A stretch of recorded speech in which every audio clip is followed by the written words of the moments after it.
Okay, we need people. Enjoy the rest of the episode. All right, we're back. We have a new guest. Time for our next guest. Come here. Have a good closure. Yeah, for the end of the year. What's hitting me? Do you have something we want to talk about? Yes, I have lots of passion in my soul. All right. Yay. Okay, so hello again. Introduce yourself. Hi, my name's Effie. The commodification of Greek myth is an absolute problem, and I'm sick of seeing these stupid books in these stupid stores about stupid stuff that people don't even know about, and they're just like, okay, for example, I don't know if you guys have heard of this, where it's like there's this book that's called like Blood of Hercules or something, where it's Maybe like, I've heard of it? I don't know. I'll see if I can find it, but it's essentially a Greek like myth, kind of retelling, kind of modern AU, if I had to really say that. Yeah. But let me see if I can find it. It's so dumb. Okay. So let me see if I can find the synopsis. Oh my god, I don't care about it being a viral sensation. Yeah. Okay. I finally found it on Awesome. Goodreads. Step into the Colosseum. First of all, what? Wait. Hold on. Colosseum? Famously not in Greece. The famously Greek Colosseum, and the Spartan War Academy. Okay, when the monsters are made, immortality is won, and even a god can die. Alexis Hurt isn't a hero, and she certainly isn't a god. All she's ever been is a survivor, but the fates disagree. When a blood test leads to her admittance at the Spartan War Academy... Ancient Greek blood tests? Yeah. Okay. Because, no, you put like your blood on like a marble plate near the Acropolis, and if it like starts glowing, then you're Greek. Everyone knows that. What? Yeah, no, that's not it. Okay. Right. When, okay. She'll have to do more than merely survive. Alexis will have to claim her birthright, immortality. But immortality is a privilege, one earned in the crucible of the academy, where the heroes are villains and classrooms battlegrounds. While gladiators Achilles and Patro, her demanding mentors, hone her into a warrior. Patroclus? Augustus and Charon, her professors in the brooding airs of the underworld, haunt her steps and her thoughts. Because where there are gods, there are bound to be monsters, and where there is more than one hunting Alexis, ... Okay, let's unpack. Hold on. It's so goddamn stupid. This reminds me a lot of like the late 2000s, early 2010s, like YA dystopia. Like Divergent. Things. Yeah, like Divergent, like all the Hunger Games wannabes, you know? Like I feel like a similar thing is going on with like Greek mythology retellings. I think, what was it, like Circe? That like I kind of like kicked it off, where people were like, "Oh, this is a feminist retelling." I haven't read it, so I don't know if it's good. I read part of it. I have the book. I mean, I thought it was pretty good. Okay. I mean, to some but point, it always starts like that, right? Like something is good. You think it's good that they can recreate. Yeah, but it. I mean, I kind of stopped reading because I had better stuff to do.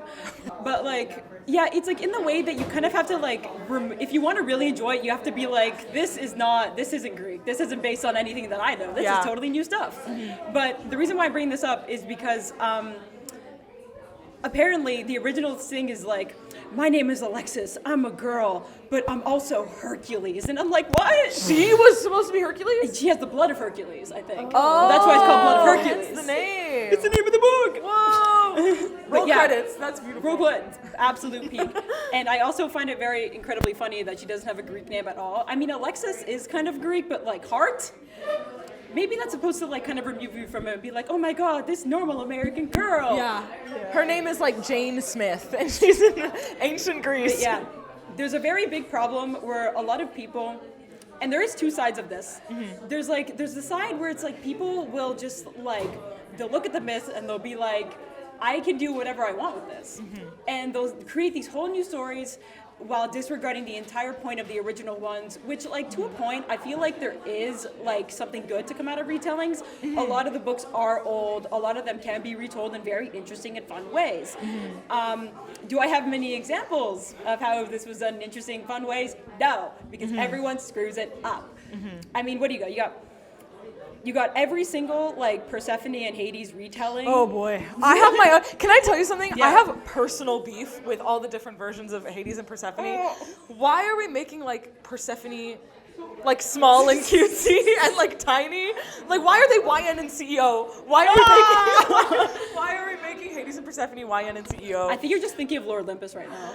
I didn't want to say it by name. No, I'll say I it don't by wanna say name. it by I hate name. it. I hate it. Yeah. I hate it so much. No offense to the people who are into it. Be into whatever you want. I guess so. Yeah. But I don't know. I find it. However, I think like there comes a certain point with certain retellings that it's like I think my favorite retellings of any kind of mythology or like fairy tales or folklore or anything like that are the kinds where you're working with the themes of the original and like giving them a new skin, you know? Like you're taking the original themes and like bringing them to you're likening them to something modern or something like, you know, like you're taking the original themes and then just taking a new spin instead of just being like, and this is actually and this is this new thing that we've never heard of, you know? I don't know. But it depends. I think reinterpretations can work as long as you have good writing and a good understanding of the material. Come on, guys. Reading comprehension. Reading comprehension is so important. You need it. Is so important. Because then you'll make Lord Olympus. Yes. Are there any retellings that you have enjoyed? I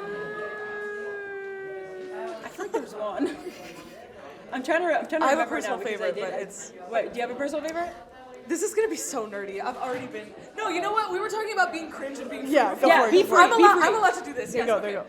There is an incredible musical called Hades Hades Town. Town. Hades Town. Yeah. Is so good, but I think because of that exact thing, it plays with the whole thing about like Hades is also the god of like wealth and stuff like that, you know. So it plays on these themes of like capitalism being the death of people, you know, and like jobs working people to the bone, you know. So it's intentionally loose, but it doesn't feel like it's using these like figureheads of Hades and Persephone and Orpheus and Eurydice for nothing, you know? Because I think a lot of people will use the idea of like Hercules, like you said, and just be like, strong person, I can make a story about this. I am you Blood know? of Hercules. Yes, I am Blood of Hercules, where it's like, okay, you're not really using the myth, you're just using it as like a placeholder for being strong or like, you know, it's, yeah, I don't know. I mean, I don't know anything about. I haven't like read that many retellings, but I did like Hades the video game.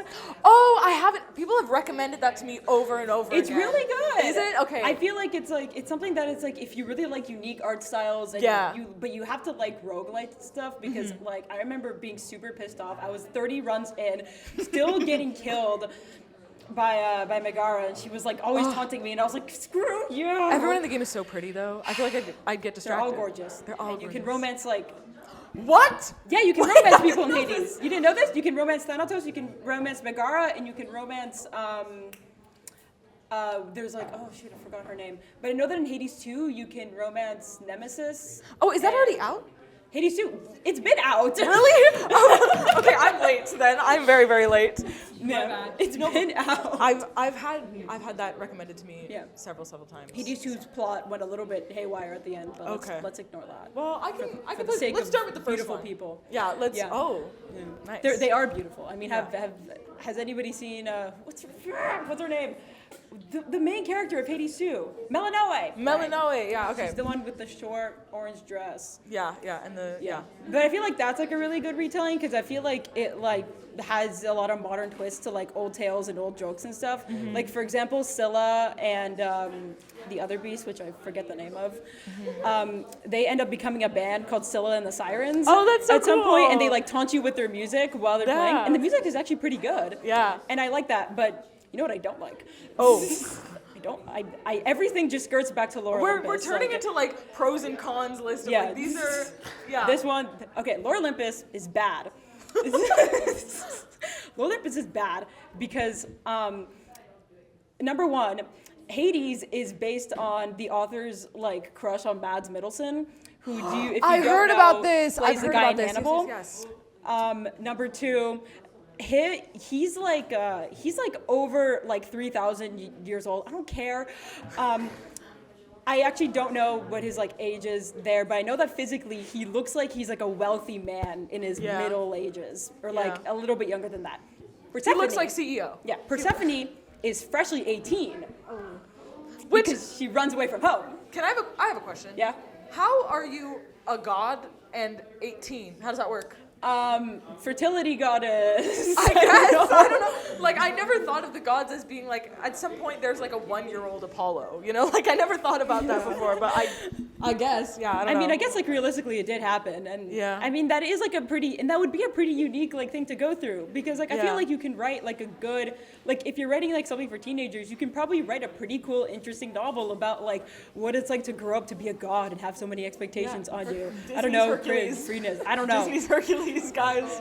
Yeah, but instead, people write absolute bananas like Brother of Hercules and Lore Olympus, and oh my God, there's another stupid one.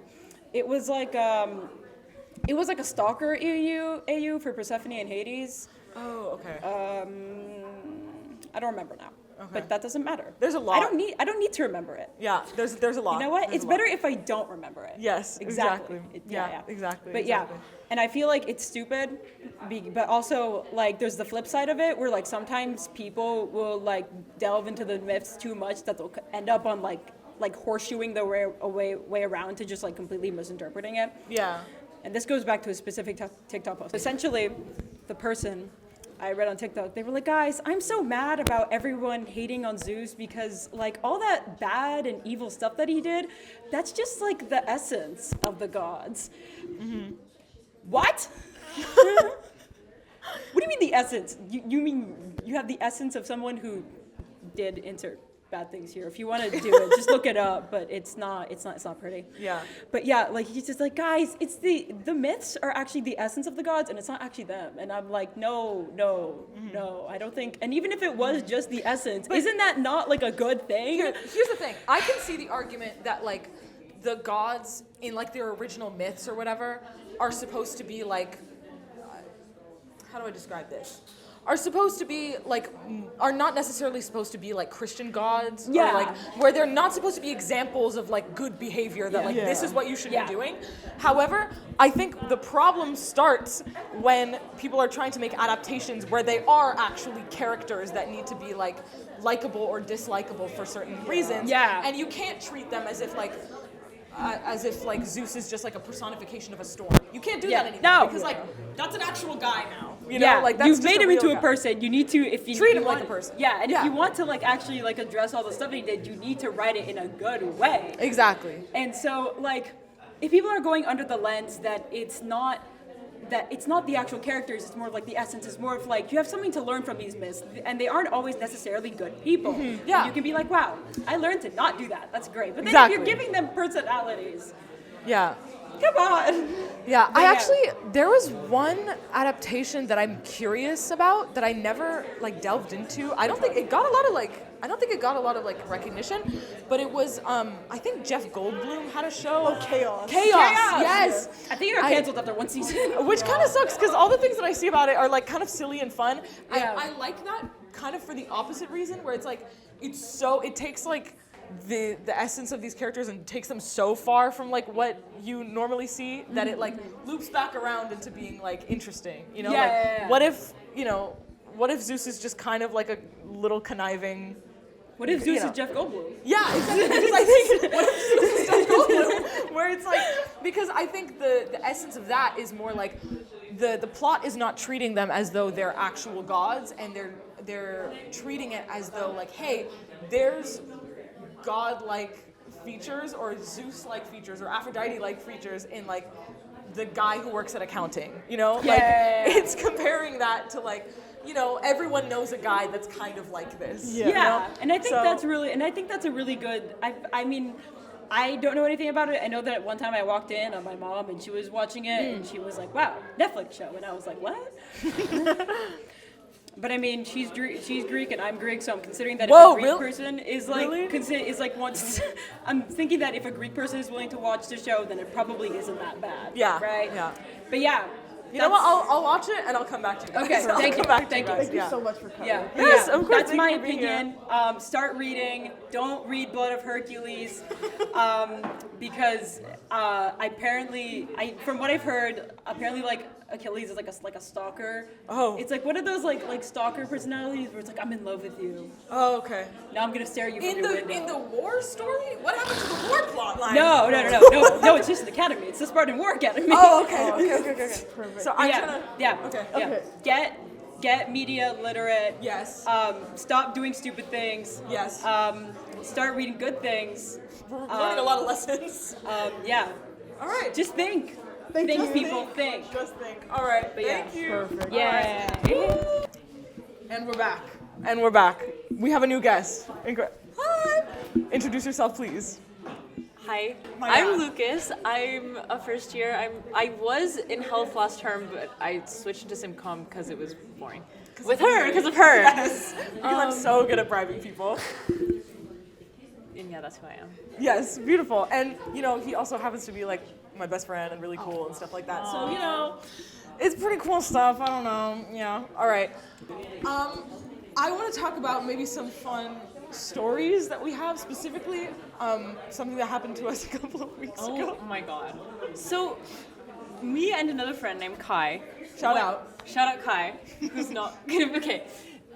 We went to her house, and Kai. So me and her were sleeping in the same room. Yes. And then he overheats in the night. So he It's went, a sleepover. We were having. It was a sleepover. Actually, Yes. let's zoom Right. out for a second. Let's zoom out. We were at my house for a sleepover. Things were going just hunky dory and perfectly fine. I've never heard that saying. Now you have. Hunky dory. Things were fine. We were loud. That's normal for us. We did get reprimanded a couple times for being a little too loud. It's okay, you know. It's okay. Come the nighttime, I think this is like genuinely 2 a.m. Yeah, we were It's about like to go to sleep. Kai goes into his own room because he overheats. So he had his own special little corner with a window that was closed. It's a door, actually. It was Okay, a my door bad. that leads to a patio, and he's in that room, and then me and Lucas are in my room, and we're like, okay, you know what? Let's go to bed. Kai comes back into my room and is like, hey, I overheat during the night. Is it okay if I like just crack the door open a little bit during the nighttime? And me, being stupid, I'm like, Your house, by the way. My house, by the way. I'm know like, this. yeah, for sure, go ahead. They're like, no one's gonna say anything. It's gonna be totally fine. So, you know, whatever. He goes back into the room. Me and Lucas are talking, and we're talking about like whatever, right? Stupid things. And, you know, we're like, okay, you know, good night. And then we're like rolling over into our bed. Silence for a couple of seconds, and then I hear a blaring wah, wah, wah, wah. And in my head, I'm thinking, what is this? Someone outside? Like, what's going on? Is that a car horn? And then I realize, oh no, I told him to open the door. At a certain point, the alarm system automatically goes off if you open a door in my house. Okay, but when you turned and said to me, what she told me, she didn't explain, oh, I have this alarm system. She looked at me, she went, it's the intruder alarm. And then runs downstairs, runs out of the room. And then I'm thinking, oh my god, there's an intruder in the house. And she just went and she's gonna sacrifice herself to the intruder. She's Would gonna never die. do that, by the way. She's not making it out of that situation, she's gonna die. So then I'm like, I need to save her. Yeah. What am I gonna do? This is you were prepared to sacrifice your life. I would gladly do it twice. Gladly do it twice. So then I run after her. But then And I'm I'm like, freaking out. I'm downstairs. I'm running. I realize, oh shit, I don't know the code to turn it off. So I'm like, I'm scrambling. I don't know what to do. And then I go back up because I realized I forgot my glasses, and I'm like, I usually wear contacts, but I just forgot my glasses. I can't fight the intruder if I can't see him. So you're like, Velma, I can't see it on my glasses. literally. So I go back up, and then all of a sudden, her father, in just his boxers, bolts out of his room, and I'm so confused about what's going on. I'm like, oh my god, they're both gonna die. Neither of them are gonna get that situation. By the way, I love my dad. He has never looked more confused and frantic in his life. In just his boxers, running at full speed down the stairs. Oh my god. He turns it off. He turns it off. Oh my goodness. Oh my god, I could never face him again. And then, You have faced him again. yes, I faced him in full drag, full like We'll get to this in a Frankenfurter second. makeup. We'll get to this in a second. This is part 2 of the story. So that ends. My dad goes back upstairs to sleep because it's like 3 a.m. at this point. Oh my god. It's like 3 I a.m. forgot about this part. And then the guilt that washes over the 3 of us starts to set in and go, oh no, we've been so loud. And both of the our parents entire are so day. nice to us. Like to me and Kai, they're so nice and welcoming. And Yeah, of course. We blasted the intruder alarm. For some reason, I thought I gained the like guilt of like a small like 1850s Catholic woman and was like, oh no, I've sinned and I need to like fix it. So Literally, forgive me, Father. Genuinely, I was in my room, the three of us by candlelight, frantically writing a letter to my parents, being like, I'm so sorry. We've been loud as hell the entire day. I'm so sorry. Please forgive us. Slipped it under the door. I talked to them the next morning, and they were like, it was fine. No, you forgot. What? What else happened at 4 a.m. that was blasting? Oh, no. Okay, so oh boy. We're trying to be so quiet. We're trying to be so quiet. Like, we're talking ourselves sign through it. We're language like, communication. oh no, this is so bad. How are we ever gonna do this? Kai takes out his phone, he opens it. What is it open to? But automatically on full volume, the Phantom of the Opera theme. Immediately. Twice! This happened twice, the Phantom of the Opera thing. Twice, by the way. First time we were like, oh no, we're gonna die. Tomorrow we're gonna not The be second time, alive. it's like, all right, wrap it up. We've been loud the whole day. We need to, let's dig our own graves. How about? And it was him. All 3 times it was him. It was him with the alarm. It was him with the first Phantom of the Opera. It was him with the second Phantom of the Opera. I mean, listen. Get a band. Get a band. We don't do that here. Second, listen. The next morning, I talked to my parents and they were like, no, it's fine. Like, you didn't need to do all that. I didn't think it was fine. It was fine. I don't think it's fine. But I can't face him ever again. fast forward, the next time that you ever witness my dad was like a couple of days ago, a couple of weeks ago. You're in my house and we're having a grand old time. We're being silly again. You're like, wait, oh my God, you should do my makeup since you've been wanting to do it for so long. And I was like, oh my God, yes. And you love Rocky Horror, right? So I was like, oh my God, I should do his Frankenfurter makeup. That would be so cool. I have all the materials for it. It's gonna be great. We're having a wonderful time. I'm in the bathroom. I'm showing my artistry. It was really good. It was pretty good. It was pretty good. So I did that. I was having a great time. We were taking pictures. It was great. And then he walks out of the room. What does he see but my father going, oh, okay. No, he went, oh wow. He didn't say that. He did say that. You weren't there. You were in the bathroom. You didn't see it. I can never face her father ever again. It's okay. I'm never going to her house again. I'm never going to. You know what? Do you want to place your verdict? Will my dad be fine with him showing his face? I think so. I No. think so. He's fine. No. He's fine. There's also the Christmas Carol thing. What? Where like our other friends, the third time I faced him, like all our other friends Oh were like, my God! I forgot about this. Sorry. they were all singing Christmas carols outside his bar, and like we didn't expect him to be there. He opens the door and he just joins in the Christmas carols. So I actually My can't dad's ever. silly. He's musical. I don't know. No, I'm sure he's great. I can never see him again. You can. You're his kid. Well, I've been dealing with this for 18 years. I'm fine. He's been dealing with this for 18 years. It's the problem. God, it's okay. Hey, we're borderline the same in this kind of behavior. It's okay. It's okay. Can I have one of those things? Of course. Yes. Go ahead. Wait, what do you want? What do you want? Are you guys in? Hey, if you guys come to maybe any future open mics that we do in next semesters, maybe you too can get a candy. Yes. I'm telling you now. Well, thank you for being here and telling this Thank you for having wonderful story. I had a Incredible. great time. Yes, I had a great time. Thank Bye, you. familia. Bye. Hello again. We have new guests. Well, new old guests. Me. New and old. I'm just here for encouragement. Yes. Okay. Please introduce yourself. Hi, my name is Bessia, and I'm a first-year science student. Yay! And also my friend. So that's pretty cool too. that's pretty cool. Fantastic. You have something that you want to talk about specifically. Recently I've had a really sad discovery that the Dawson's school cafeteria stopped making their chili because it's, hands down, it's the most I agree. firest school like food I've ever had. And Okay. it's the most affordable too, because it's like Yes. $5 and you can get like a solid thing Yeah. and free cheese if you ask. Yes. Oh really? Yeah. Stop! I've been So new robbed. discovery. This is a new part of your. Oh my Guys. god. I just put my candy down for this. Well, If hold, you- hold your candies. Hold your candies. Wow. I'm gonna hold your candy when I say this. If Yes. you ask the people at that what is it called? Like where they make you the Is it wraps the and stuff. Yeah, quesadilla? Yeah, if you ask the people at Quesada to fill an extra Tupperware with cheese, they just give it to you at the cash for free because that's not a thing. Like they can't charge you for that, so you get the chili that you pay for and then a whole free thing of cheese.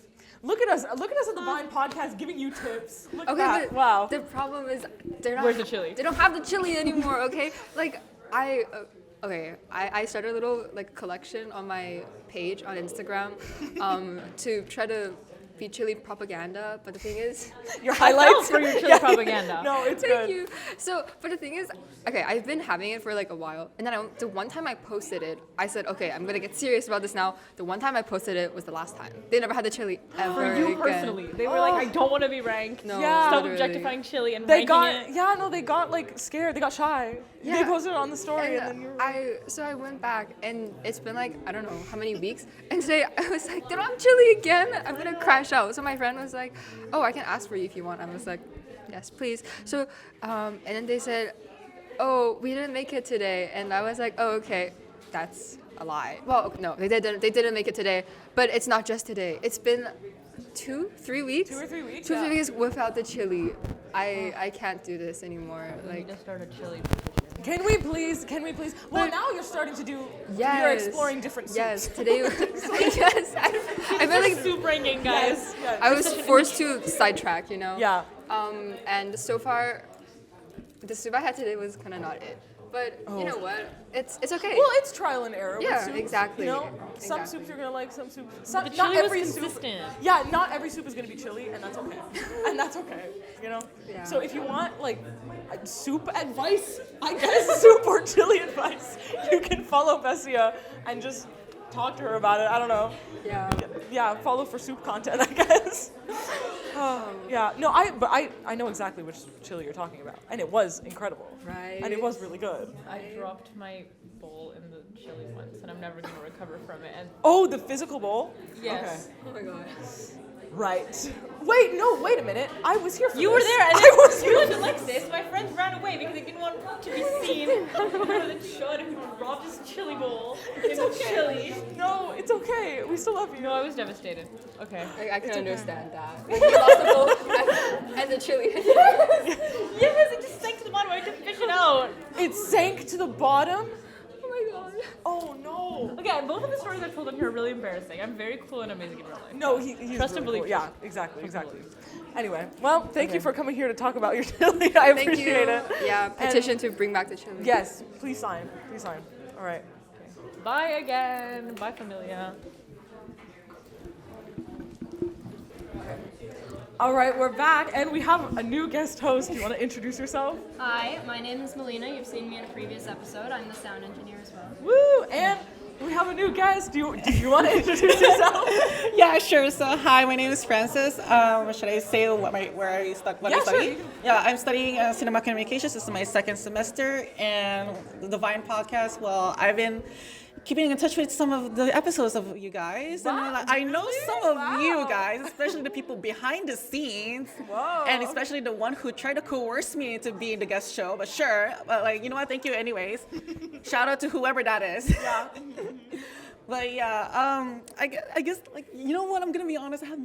I was not sure what I was gonna talk about, but I guess I could talk about something that, because I interviewed someone earlier for my journalism class, and the person that I was talking to, they were just talking about Bridgerton for 36 minutes.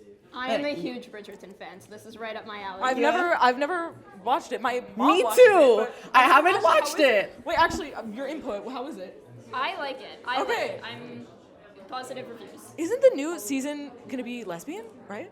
Yes. I might have to tune in for that. Actually, Yeah. So I don't know. apparently on season 5, then from what I gathered from my interviewees, the new season will focus on the story of Francesca, and her lover will be Michaela. Yeah, so for anyone who doesn't know, Bridgerton is a TV show where I don't remember exactly what time period it's set in, but It's a basically- Regency? Yeah. Yes, it's early 19th century Regency London. So each Hey, season, okay. Research. Yeah. Research. each season goes into one of the siblings' love experience. So it focuses on one sibling per season. They go through whatever they go through in terms of their character development, which usually it always involves romance, and then you see what happens by the end of it, who they end up with, if they end up with anyone. So what was your interview about then, if you haven't watched the season? Yeah, so the main questions that I ask my interviewees are usually, first, how did they discover Bridgerton? When did they discover Bridgerton, and majority of the answers that I got is they discovered it during the COVID pandemic. Right. And Yeah, didn't it come out around the time? around the same time. What I've seen is around 2019, but I think it Yes. picked up around the pandemic. Yes. Because people were getting bored and being confined in their houses, and like Bridgerton is like one of those Netflix original series that kind of deferred the atmosphere around that time. Yeah. Because everyone is so depressed. Everybody is just stuck at their homes, and they're doing online classes. People lost their jobs, but I guess like. From what I understand, is that Bridgerton kind of gave that people, a sense of like a kind of safe space, a comfort, an escape from reality. Yeah. And I think, from what I understand, I haven't watched the show yet, but it's one of those shows that you can get invested in very quickly, and the kind of goings on of people in the show and the families and stuff like that is something that you can, from what I understand, it's one of those shows that people will walk past, like when you're on the sofa or you see it passing, and they'll be like, What's that Right. show? yeah, what's going on? What is that? And he's related to him. Okay. And just kind of like pick things up as they're walking. Yeah, right. So yeah, for sure. So other than the origins and how they discovered it, but I also talk about going into the nitty gritty, like how did they find the plot, the writing, the atmosphere, the mise en scène, the cinematography, the cinema itself kind of from there. But people have their own opinions on some stuff that some people would say that I kind of wish they stay faithful to the book series. Oh, that's true. I Yeah. forgot it was based on a book series. Yeah, so it was. It came from a book series by, I believe the author's name is Julia Quinn, and it's an 8-book series. It's 8 books. Wow. Because there's 8 siblings in the main family. Oh. so- So every single sibling has their own book and story, and I'm not gonna spoil anything. I want to protect my interviewees on what Keep it they anonymous. said to me, but like a lot of times, like they wish that it could have some scenes or some parts of the story should have stayed faithful to the original novel. And like some people may not agree on that, and that's okay. People have their own opinions on adaptations. Like me personally, adaptations, if it's done well, then you know what? Good for you. I tend to be the same way, that I think there's certain things that you can't fully adapt faithfully when you're bringing it to screen, and like vice versa. But I don't think you have to. I don't think you're obliged to try and recreate it exactly as it was in the book. I think that makes it less interesting, if anything. Yeah, Right? like you see this with like Lord of the Rings and stuff like that. Like those are huge epic novels. There's no way that you're going to be able to fit everything, or even like fully faithfully bring that in to something like that when you're doing it to screen. And with Bridgerton specifically, like since I think even the first season, like there were some pretty major points that are not the same as in the books. Exactly. So it's interesting that like now people are finally complaining about it. And I'm sure some people have been not a fan since the start, but like now especially the connection to the books and how much it is similar to the books is really coming up. Yeah. I've noticed, especially thinking about next season, because at the end of every season, they sort of set up who will be the next sibling to be the main focus of the next season. So we know that Francesca is the main person in the next season. They also confirmed that outside of the show as well. Yeah. And we kind of know that it will be with Michaela, and people are really unhappy about that, because originally Michaela's character was a guy in the books. So I don't know. I think it's interesting that now, of all times, now that it's a queer relationship that is taking the stage, we're unhappy.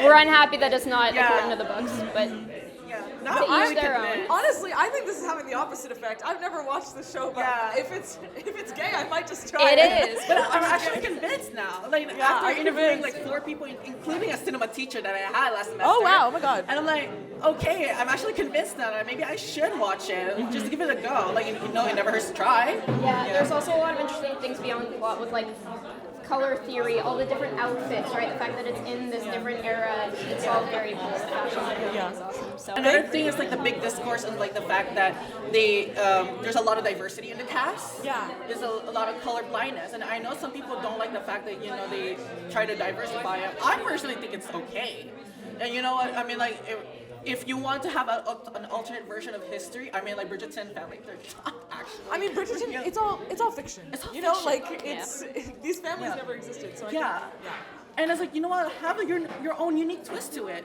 Be diverse in what you want. Maybe like, what if London was actually a very welcoming society where everyone is welcome? That's really a really good angle to take.